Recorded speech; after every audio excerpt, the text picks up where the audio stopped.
There you are. Feeling better? How did you find us?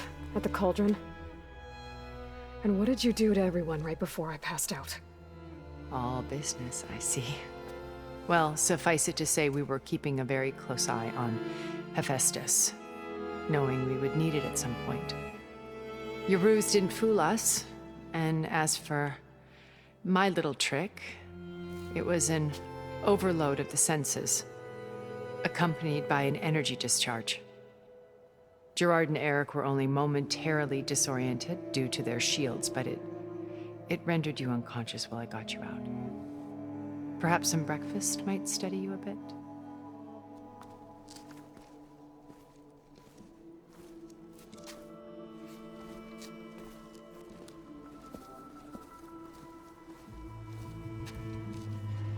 This was your house. The one you recreated for Beta, in the data channel you shared. How perceptive of you. Please, this way. After everything your people have done, you think I'm just gonna sit down and have a chat with you? They're not my people. They never were, and especially not now. You shot off into space with them, and lived with them for 1,000 years before coming back. So what made you suddenly turn on them? Quite simply, this. My old focus. You repaired it? But that means you've seen incredible things. What you've accomplished in 2 decades of life.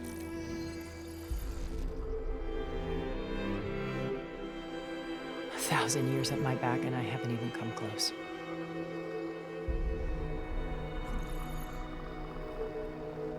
I'm sorry if I invaded your privacy, but I had to. In order to understand. To be enlightened. You truly are Elizabeth's blood.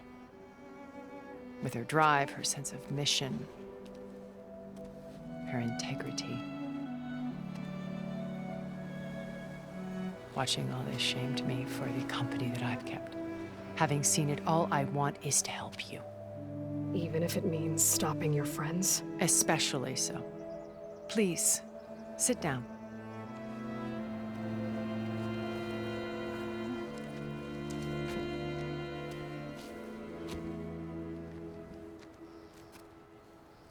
There. That's better. Now, we must recover Beta and Gaia at all costs. By now, you must know that Gerard intends to use Gaia to reboot the Earth's biosphere.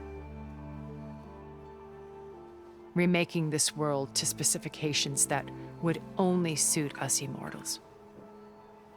This process will kill every living thing on the planet. He calls it a clean install. Not if I stop him first. Not if we do. And once he and the others are gone, we can work together to fulfill Elizabeth's dream. I'm sure Beta told you that there's a build of the Apollo database on board our ship. A complete collection of human knowledge. With that and Gaia, we could do everything Elizabeth wanted. Heal the biosphere, educate the people of this world, uplift them. Create the world she imagined. Let's not get ahead of ourselves. From what I've seen, your friends are invincible. I do wish you would stop calling them my friends. And they're not invincible. In fact, a friend of yours has found a way to defeat them. Silence. Oh, he's been a busy bee, building an army powerful enough to crash through Gerard's precious base. Yeah.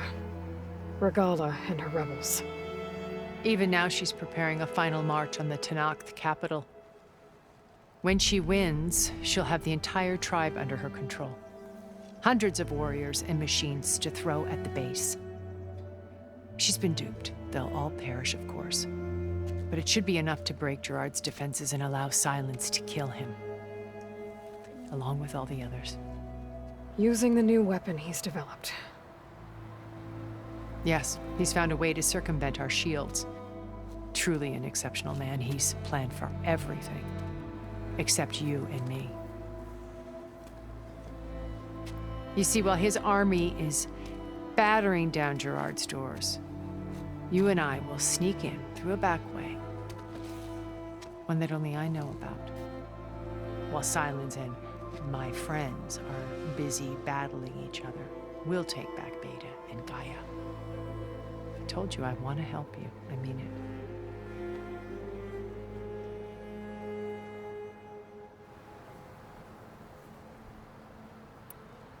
You said Beta is not in urgent danger, so what are the Zeniths doing to her? Putting her to work. Merging Hephaestus with Gaia. A difficult, time-consuming task, as I'm sure you know. They will compel her if need be.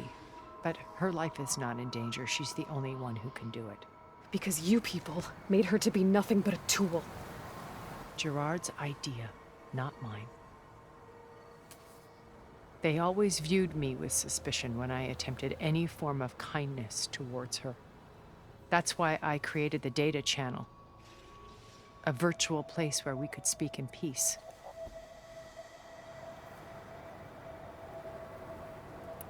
So this channel you shared with Beta, none of the other Zeniths ever found out about it. Gerard believes he's the most cunning of all of us. Even after 1,000 years, he still can't imagine that I would outwit him. The channel allowed me to interact with Beta away from their mistrustful eyes. It offered us a chance to be ourselves. Until you cut off all contact. Yes, though it pained me. I was worried that our meetings would do her more harm than good. Well, she felt like you tossed her aside. I was afraid the others would find out and punish her.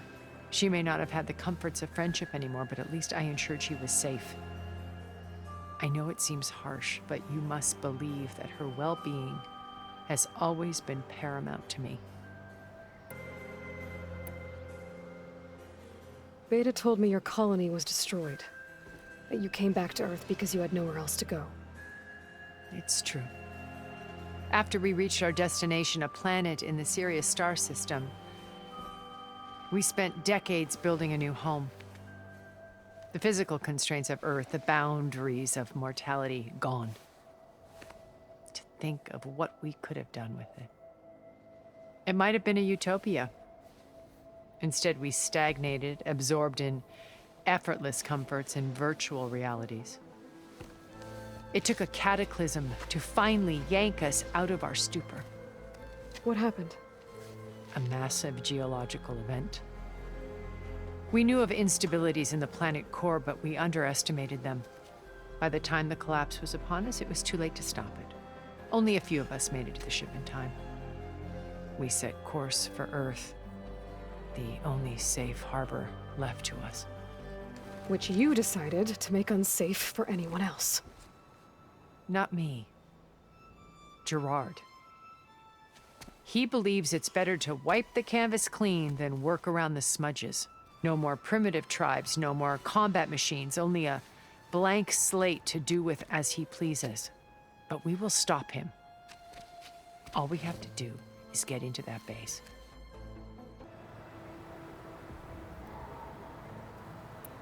What exactly is your plan to sneak into the Zenith base? We will make use of a lesson I learned from an early age. Always know your exits. In this case, a place where Gerard's new construction meets the ancient foundation, a passage that only I can access. When Silence flings his army at the base, we will enter through this back door, bypassing most of the fighting. The distraction will provide us with a window in which to rescue Beta and Gaia. Once we're inside the base, where will we find Beta and Gaia? Here in the command center. By then, Gaia will have been reunited with all of its subordinate functions, including Hephaestus. What about the alpha build of Apollo on your ship? A simple matter of recovery once the others have been dealt with. With that in hand, we'll have everything we need to make this world as it should be. How do you know about Silence's plan? He isn't the only one adept at spyware. You hacked his focus? No, he's too careful for that. But his subordinates? Not so much. He gave additional focuses to the tribals he branded the Sons of Prometheus. The ones working with Regala. By tapping their focuses, I learned about most of his dealings. The distribution of override technology, the arming of Tanakh rebels, and the secret pact with Regala to attack Gerard's base. But how did he come up with a weapon that can take down your shields? That's the one thing I haven't been able to figure out, but however he did it, I'm quite certain it will work. With it and the Tanakh army, victory seems to be within his grasp. Such a shame he'll be disappointed. Regala's only interested in killing Hekarro and waging war on the Karja. What does she have to gain by attacking Zenith? It's the price she must pay for her war. Without the ability to override machines, her little rebellion would have languished in the desert. So she trades with the Sons of Prometheus. Machines to help her overthrow Hekarro. In exchange for an assault on the base. Pride has deluded her into thinking she can actually survive such a battle. And all without ever knowing who the Sons of Prometheus really answer to. Yet for all of Silence's brilliance, still he underestimates you. That blind spot is what will allow us to take Beta and Gaia right out from under him. While hundreds of Tanakh are cut down outside. So you knew Elizabeth. What was she like? Liz was everything she was. I see in you. And more. Your ingenuity, your determination, your moral compass. You've managed to distill her greatest qualities and make them your own. I'm not asking about me. Tell me about Elizabeth. What was she really like? The honest answer is that I don't actually know. For all the time that I spent with her, she always kept a part of herself locked away. It was like that from the moment we met.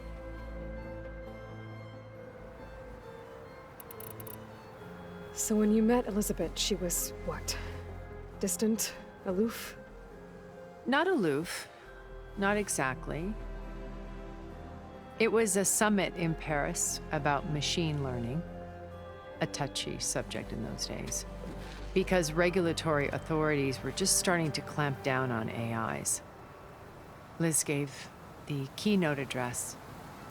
She had already achieved great renown for her work in automated environmental reclamation. But in her address, she was just starting to imagine the next step. An AI-driven system that wouldn't just act on its programming, but actually take responsibility for its sphere of influence. To care about life. Not just follow orders. Revolutionary stuff. I was fascinated. And I wanted to meet her for a long time. I watched her after her talk. She had spoken with such moral authority, such empathy. But after that, she retreated. I could tell she felt uncomfortable with all of her admirers. It was as if giving the talk had cost her something. I didn't want to be a pest, so I planned my approach carefully. So how did you finally approach Elizabeth after her talk? I picked the right moment. The morning of the next day, right as she came back to the conference, she had just had her coffee. She was fresh, rested. It was like she had braced herself for the onslaught of colleagues. I asked if I could walk with her, then put forth a question about her talk that I thought was intelligent. Her answer made me realize it wasn't, but she was very welcoming. Almost as if we were previously acquainted. It was only halfway through the conversation that I realized she knew exactly who I was. It was quite a shock to me. My business was trafficking in secrets, and I took great pains to protect my anonymity. So that was Liz, perpetually one step ahead. I came to view our meeting as a metaphor for our friendship. She always seemed to know me far better than I knew her. I guess I know the feeling.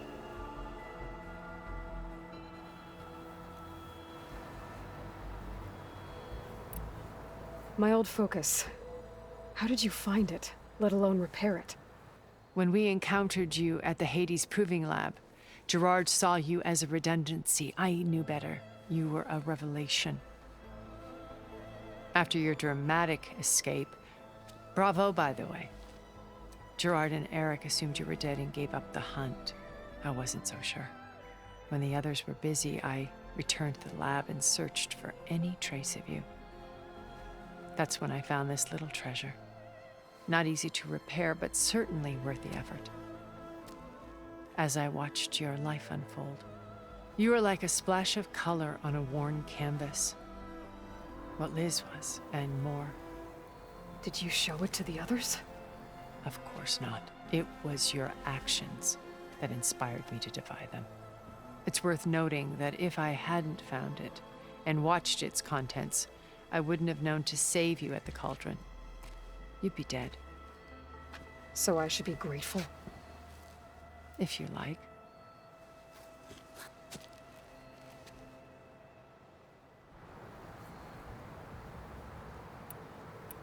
So you know all about me. What about you? What would you like to know?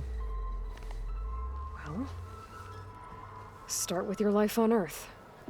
When I was 8, terrorists flooded my home city. Thousands drowned, my parents included. I was one of the few who survived. My guardian sent me to boarding school. Among my peers, I was the strange girl, the orphan to be avoided. All because of circumstances beyond my control. Oh. So we're a lot alike, huh? Aren't we? You were an outcast. But you didn't let that stop you from getting what you needed. Neither did I. I climbed my way out of desolation and used my wits to build a fortune. First, from the technical analysis of art and the detection of forgeries. Profitable expertise in those days. But as it turned out, the software I developed was even more useful for counterintelligence. From there, it was only a short step to gathering extremely valuable intelligence on my own. You were a spy? More like a service one could turn to for information. I had to remain anonymous, of course, to protect my privacy. But despite that anonymity, Far Zenith inevitably sought me out. What happened when Far Zenith approached you? Where we explored the furthest reaches of the stars and thrived.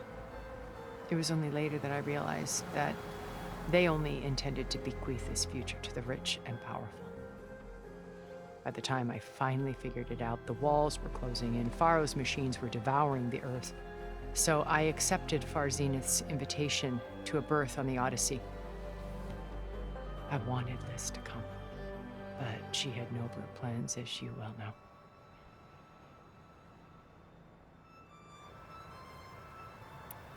So you didn't know the other Zeniths were monsters until it was too late? I knew some of them were, certainly. It wasn't until we were off-planet that I understood the true scope of their greed. I was grateful to simply be alive, but the others became obsessed with a kind of effortless immortality. They built a colony where machines serviced their every need, where any memory or fantasy could be endlessly savored in virtual reality. It wasn't life. It was stultifying, a pampered dream state. As the decades passed, I withdrew more and more, alone yet again, but this time with eons to consider my mistakes. Now finally, having met you, I feel like I have a second chance. To do what? Help you, of course. To fulfill Liz's dream, which isn't so different from Far Zenith's original vision. A better future for humanity.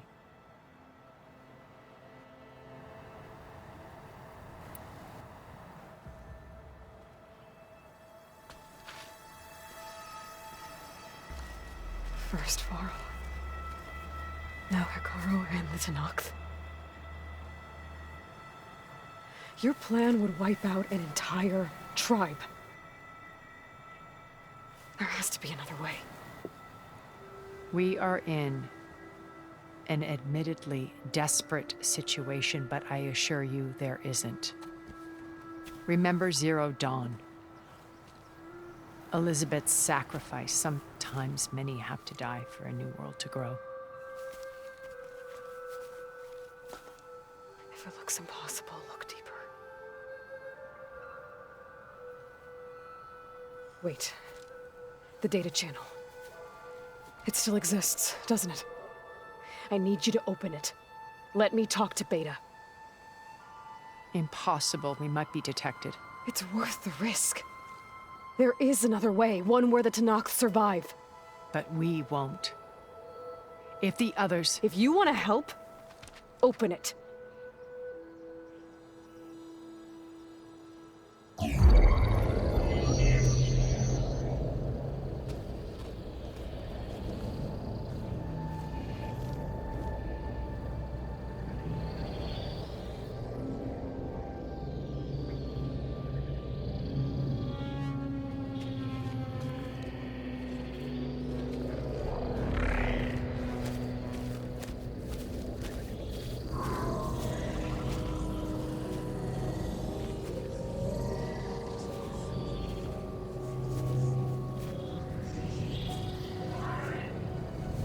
What are they doing to her? Virtual reality dissociation. The manual merge of Hephaestus will take hours upon hours of tedious micromanagement. If she resists the work, they run simulations to induce feelings of isolation and despair.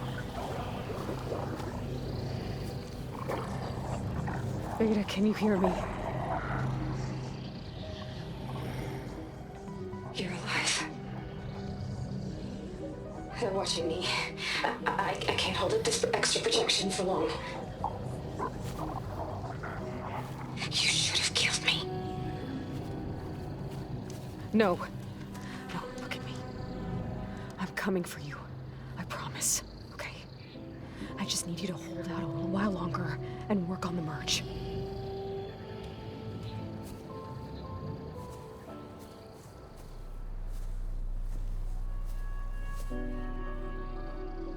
Then I think it can be done. I'll contact again when it's time. Can you hold on? As long as I know you're coming for me, I can endure anything.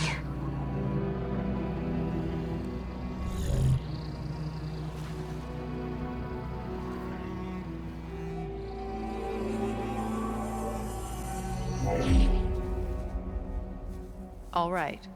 I did as you asked. Now I think you need to tell me what you're planning. I'm going to take Silent's army away. I don't need it. Only the weapon he made to penetrate your shields. And how do you propose to get it? Ask him nicely? Without Regala and her rebels, he won't have a choice. We'll be his only option. Only option for what? What did you tell her? That is between me and my sister. Will be Silent's only option for crashing that base. I'll tell you the rest later. But first, there are a couple of things I have to do. Oh. And what are those? Lay my friend to rest. And then I'm going to use the override that Beta gave me at Gemini to put an end to Regala's rebellion.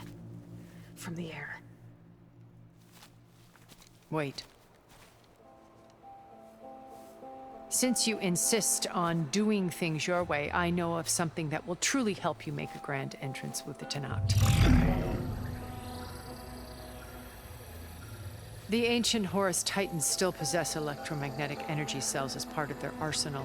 Drop one of those on Regala's army, and they'll receive quite a surprise.